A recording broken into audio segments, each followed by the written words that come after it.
Assalamualaikum warahmatullahi wabarakatuh. Selamat pagi anak-anakku kelas 5 yang saya cintai. Bagaimana kabar kalian pagi ini? Semoga kalian selalu dalam keadaan sehat walafiat. Amin amin ya rabbal alamin. Anak-anakku, pada kesempatan kali ini kita akan melanjutkan materi tema 7, yaitu pada subtema 3 tentang peristiwa mengisi kemerdekaan. Kali ini kita akan belajar pada pembelajaran yang pertama. Anak-anakku sekalian, pada buku tema kalian di halaman 149, kalian bisa melihat ada 4 gambar, di mana di bawahnya ada keterangan bahwa gambar-gambar tersebut merupakan peristiwa atau kegiatan-kegiatan positif dalam rangka mengisi kemerdekaan. Gambar-gambar ini terdiri dari berbagai profesi atau keahlian. Artinya, semua warga negara bisa ikut serta mengisi kemerdekaan sesuai dengan keahlian atau kemampuannya masing-masing. Nah, anak-anakku, silakan kalian perhatikan kembali keempat gambar tersebut. Kemudian ceritakanlah masing-masing gambar tersebut pada kolom yang telah disediakan di halaman 149 sampai 150. Anak-anakku, kita lanjut di halaman 151. Di sini ada teks, banyak peristiwa yang terjadi di dalam kehidupan kita. Ada peristiwa-peristiwa yang dianggap penting dan patut dirayakan bersama orang lain.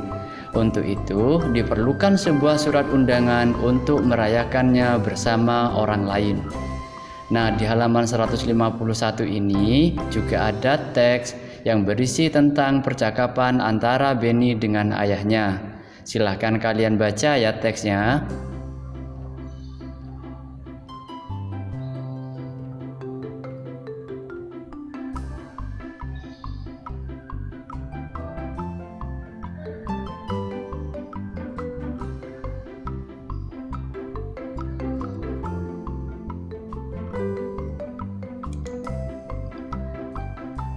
Anak-anakku, kita lanjut ke halaman 152.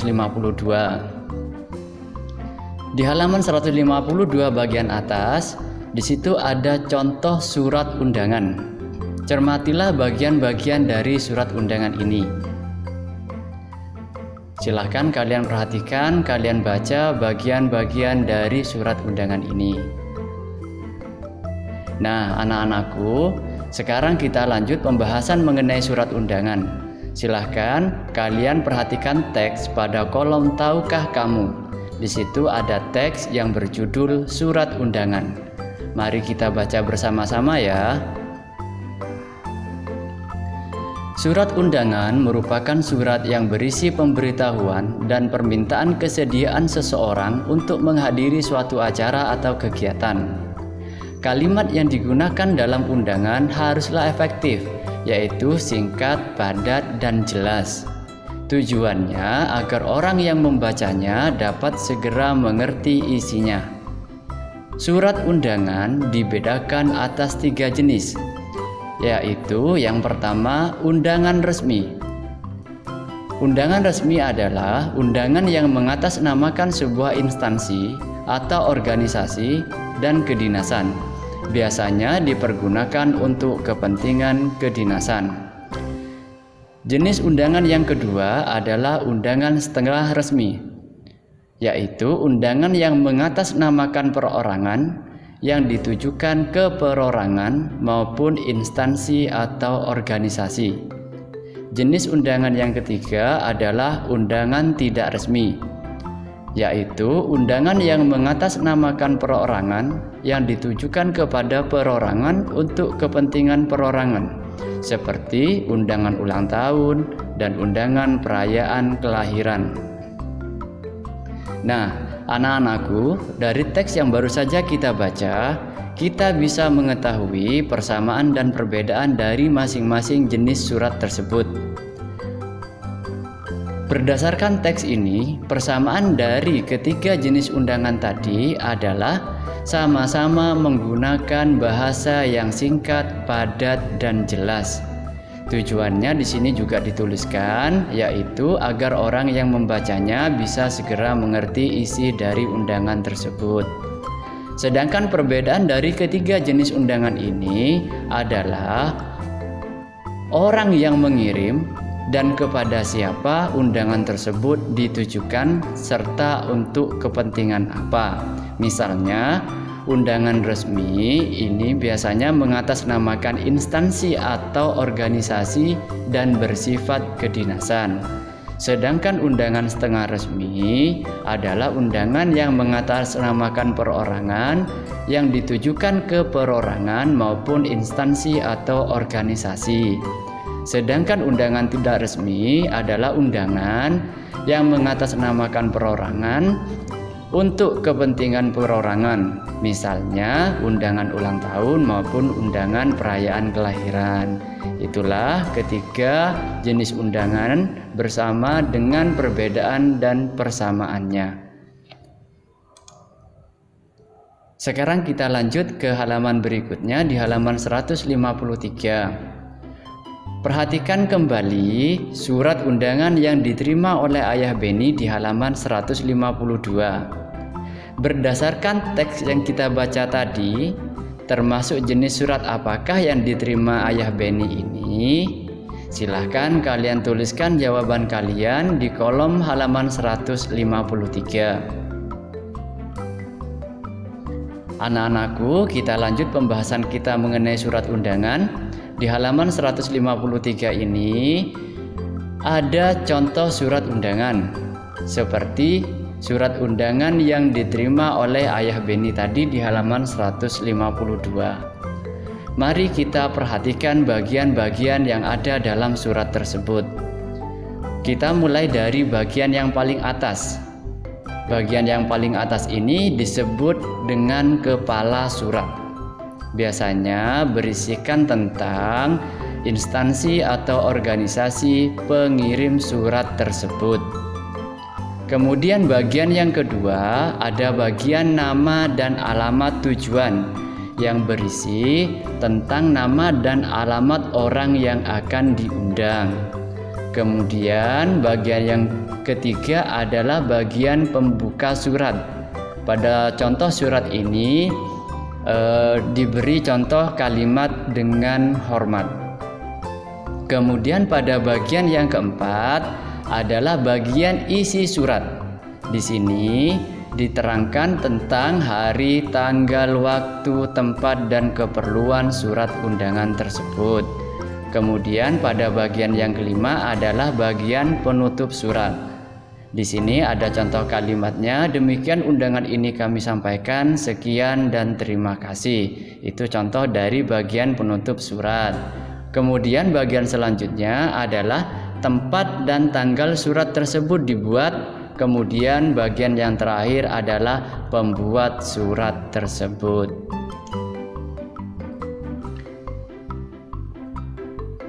Anak-anakku, kita lanjut ke halaman 154. Di sini ada 3 contoh jenis surat undangan. Ada 3 jenis surat undangan. Berdasarkan teks yang kita baca bersama tadi, silahkan kalian tandai. Yang pertama, tandai dengan warna merah untuk contoh undangan resmi, tandai dengan warna kuning untuk contoh undangan setengah resmi. Yang ketiga, tandai dengan warna biru untuk contoh undangan tidak resmi. Silahkan kalian beri tanda pada buku tema kalian di halaman 154.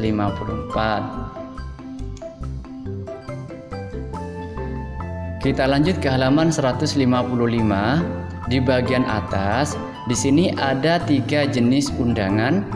Kemudian ada kolom yang harus kalian isi tentang persamaan dan perbedaan dari ketiga jenis surat undangan tersebut.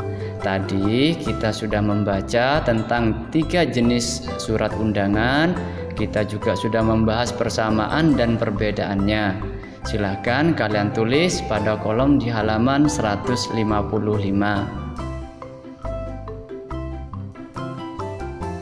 Anak-anakku, mari kita lanjut materi kita pada bagian ayo membaca.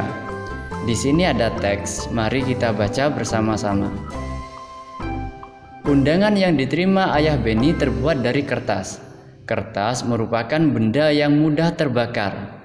Tahukah kamu bahwa pada peristiwa pembakaran terjadi perubahan bentuk benda karena kalor atau panas, tetapi tidak mengubah wujud benda? Kertas yang merupakan benda padat dibakar dengan api atau panas dan berubah menjadi abu yang juga masih berbentuk benda padat.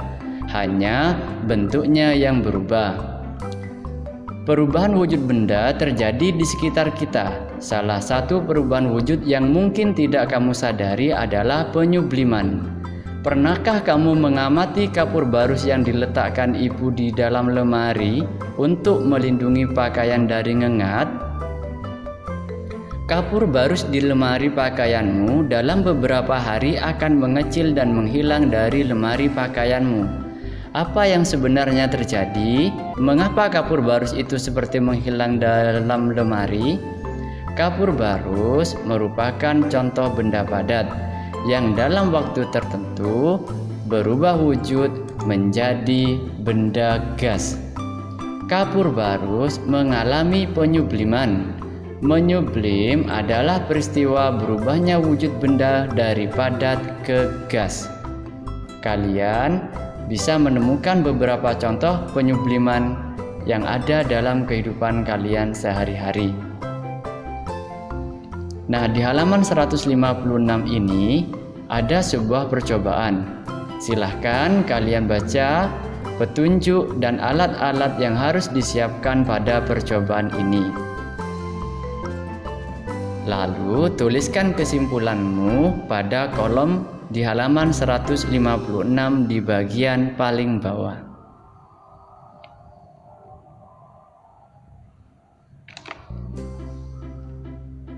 Anak-anakku, kita lanjut di halaman 157. Perubahan wujud benda terjadi di sekitar kita tanpa kita sadari. Perubahan wujud benda merupakan satu perubahan alami karena fenomena alam yang terjadi di sekeliling kita. Dalam kehidupan bermasyarakat, perubahan juga terjadi. Perubahan itu dapat berupa perubahan fisik maupun perubahan perilaku masyarakat.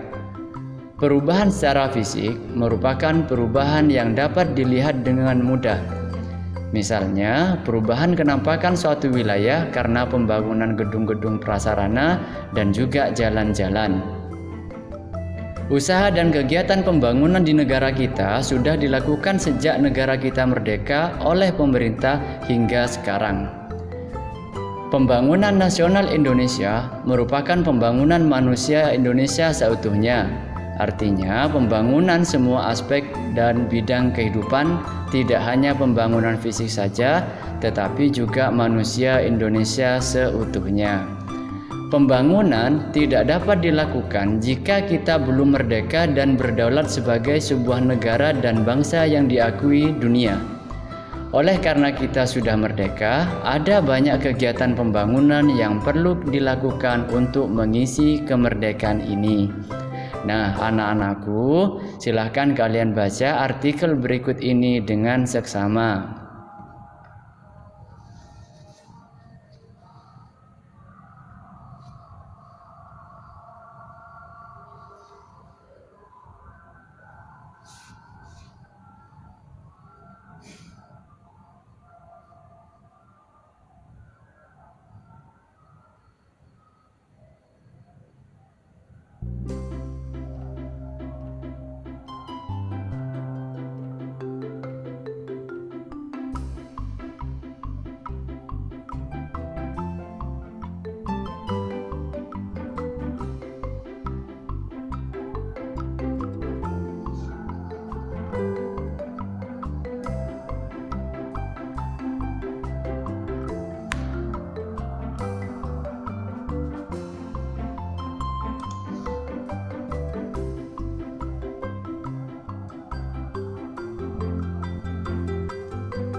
Nah, anak-anakku, kita lanjut pada bagian ayo berlatih. Berdasarkan bacaan di atas, temukan kosakata baku dan tidak baku. Materi ini sudah kalian pelajari di kelas 4 mengenai kosakata baku dan tidak baku.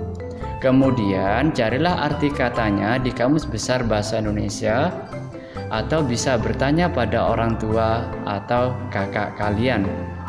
Nah, di sini ada petunjuk cara menggunakan kamus. Yang pertama, pilihlah sebuah kata dari daftar kosakata barumu. Misalnya pembangunan. Bukalah kamusmu, carilah daftar kata-kata yang dimulai dengan huruf awal P. Ingat, setiap kata pada kamus selalu diurutkan berdasarkan urutan abjad atau alfabetis. Carilah daftar kata yang dimulai dengan P dan E. Carilah daftar kata yang dimulai dengan kata pem. Kemudian kalian akan bisa menemukan kata pembangunan yang kalian cari. Nah, anak-anakku, silahkan kalian tuliskan kosakata baku dan kosakata tidak baku yang kalian temukan pada teks di atas. Kemudian carilah artinya pada Kamus Besar Bahasa Indonesia.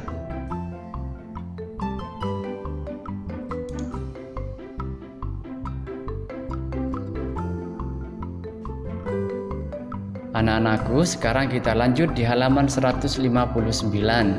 Silakan perhatikan teks yang ada di halaman 159 bagian atas. Pahamilah bacaan di atas. Kemudian kemukakan pendapatmu tentang kegiatan yang dapat kamu lakukan dalam rangka mengisi kemerdekaan Republik Indonesia. Tulislah pendapatmu pada peta pikiran berikut ini. Diskusikanlah pendapatmu dalam kelompok kecil. Kalian bisa berdiskusi dengan teman yang rumahnya dekat dengan kalian. Silahkan kalian kerjakan dan kalian isi peta pikiran di halaman 159.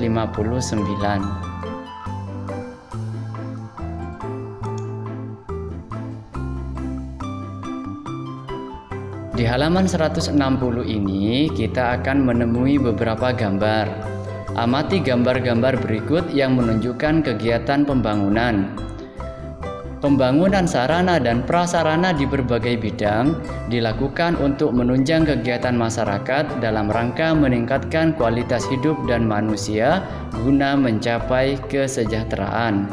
Nah, anak-anakku, di halaman 160 ini ada beberapa gambar, kemudian di bawahnya juga sudah ada keterangan dari masing-masing gambar tersebut. Kemudian ada teks yang paling bawah yang berbunyi pajak untuk membangun jalan dan jembatan. Ini menunjukkan bahwa pajak yang dibayarkan oleh warga negara itu digunakan untuk melakukan pembangunan di berbagai bidang yang mana masyarakat juga yang akan menikmati hasil dari pembangunan tersebut. Di halaman 161 ada kolom ayo berlatih. Mari kita perhatikan teks yang ada di halaman 161. Pernahkah kamu melihat kegiatan pembangunan yang ada di lingkungan sekolah atau tempat tinggalmu? Pasti kalian pernah melihat suatu kegiatan pembangunan yang ada di lingkungan kalian masing-masing. Apakah yang kamu rasakan? Bagaimana masyarakat sekitarmu menanggapi pembangunan tersebut? Di masyarakat terdapat kegiatan-kegiatan yang mendukung pembangunan nasional. Ada juga kegiatan yang tidak mendukung kegiatan pembangunan nasional, baik pembangunan fisik maupun pembangunan non-fisik. Nah, bersama teman-temanmu, carilah informasi mengenai permasalahan tersebut, yaitu faktor-faktor pendukung pembangunan nasional, dan yang kedua adalah faktor-faktor penghambat pembangunan nasional. Informasi ini bisa kamu peroleh dengan cara yang pertama, studi pustaka, yaitu mencari informasi melalui buku, surat kabar, majalah, ataupun artikel di internet.